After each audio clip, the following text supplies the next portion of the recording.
Hi friends, welcome to Cinema Sambhavam. இன்னைக்கு நம்ம பார்க்கக்கூடிய படம் ஃபாதர்ஸ் 2. ரோஸ்லின் ரோஸ் டைரக்ஷனில் மார்க்ஸ் வால்பர்க் ஹீரோவாக நடித்து வெளியாக இருக்கக்கூடிய படம் தான் இந்த ஃபாதர்ஸ் 2. இந்த படத்தோட ஒன்லைன் என்னன்னா, நம்ம ஹீரோ மார்க்ஸ் வால்பர்க் வந்து ஒரு கிக் பாக்ஸராக இருக்கிறாரு. பட் ஆனால் வந்து அவர் ஒரு சத்தாப்பான கேரக்டர், எதுக்கும் அடங்க மாட்டார், மனசில் நினச்சதை பேசிக்கிட்டு ஒரு தைரியமான ஆளாக ஒரு வாழ்க்கையை ரன் பண்ணிகிட்டு இருக்கிறாரு. பட் ஆனால் டாக்டரோட அட்வைஸ் என்னன்னா, அவர் வந்து கிக் பாக்ஸிங்கை தொடரக்கூடாது, அவர் உயிருக்கு ஆபத்து இருக்குது ஃபர்தராக தொடர்ந்தா அப்படின்னு சொல்கிறனால அவர் கிக் பாக்ஸிங்கை விட்டுட்டு ஹாலிவுட்டில் சான்ஸ் தேடலாம்னு சொல்லிட்டு அவங்க அம்மாட்ட சொல்லிவிட்டு ஒரு ஹாலிவுட்டில் போய் சான்ஸ் தேட போகிறாரு. அதுக்காக ஒரு மீட் ஷாப்பில் பார்ட் டைமாக வேலை செய்கிறாரு. அங்கே தான் நம்ம ஹீரோயினை சந்திக்கிறாரு. ஹீரோயின் வந்து ஒரு சண்டே கிளாஸஸ் எடுத்துக்கிட்டு ஒரு கிறிஸ்டியானிட்டியில் ஒரு வந்து ஆன்மீக ஈடுபாடு உள்ளவங்களாக இருக்கிறாங்க.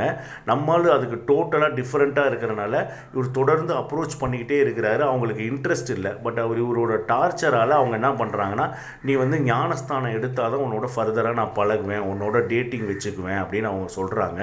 அதற்காக அவர் வந்து ஞானஸ்தானமும் எடுக்கிறாரு. பட் அவர் ஞானஸ்தானம் எடுத்தாலும் அவருக்கு அந்த கிறிஸ்டியானிட்டியில் ஆன்மீகத்தில் ஈடுபாடு அவருக்கு கிடையாது. அவர் எப்பவும் போல் தன் மனசில் நினச்சதை பேசிக்கிட்டு ஒரு தைரியசாலியாகவும் வாழ்ந்துக்கிட்டு தான் இருக்கிறாரு. இதற்கிடையில் வந்து ஒரு மிகப்பெரிய ஆக்சிடெண்ட்டை வந்து அவர் சந்திக்கிறாரு. இந்த ஆக்சிடெண்ட்டை சந்திக்க போகும்போது மேரி மாதாவே அவர்கிட்ட வந்து நேராக வந்து, நீ இந்த ஆக்சிடெண்ட்லேருந்து தப்பிச்சிருவ, உன் உயிருக்கு ஆபத்து வராதுன்ற மாதிரி சொல்கிற மாதிரி அவர் ரொம்ப பை ஹார்ட்டாக ஃபீல் பண்ணுறாரு. அதற்கு பிறகு அவர் வந்து ஒரு முழு நேர பிரிஸ்டாக மாறணும் அப்படிங்கிறது தான் அவரோட ஆசையாக இருக்குது. இதை கேள்விப்பட்ட நம்ம ஹீரோயினே ரொம்ப ஷாக் ஆகிடுறாங்க. அவர் வந்து மேரேஜில் இன்ட்ரெஸ்ட் இல்லை அப்படின்ற மாதிரி சொல்லிடுறாரு. அதற்கு பிறகு என்ன கதை நடந்துச்சு, அதற்கு பிறகு அவருடைய வாழ்க்கை எப்படி மாறுனுச்சுங்கிறது தான் இந்த மீதி கதை. இது வந்து ஒரு பயோகிராஃபிக்கல் வந்து ஸ்லோ ட்ராமா மூவி.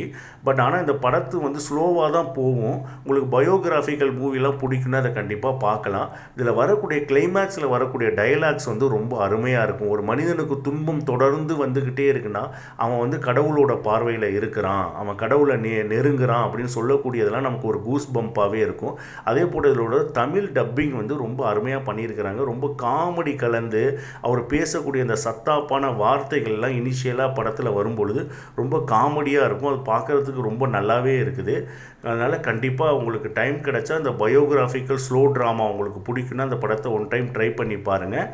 மீண்டும் ஒரு வீடியோவில் சந்திக்கிறேன். நன்றி, வணக்கம்.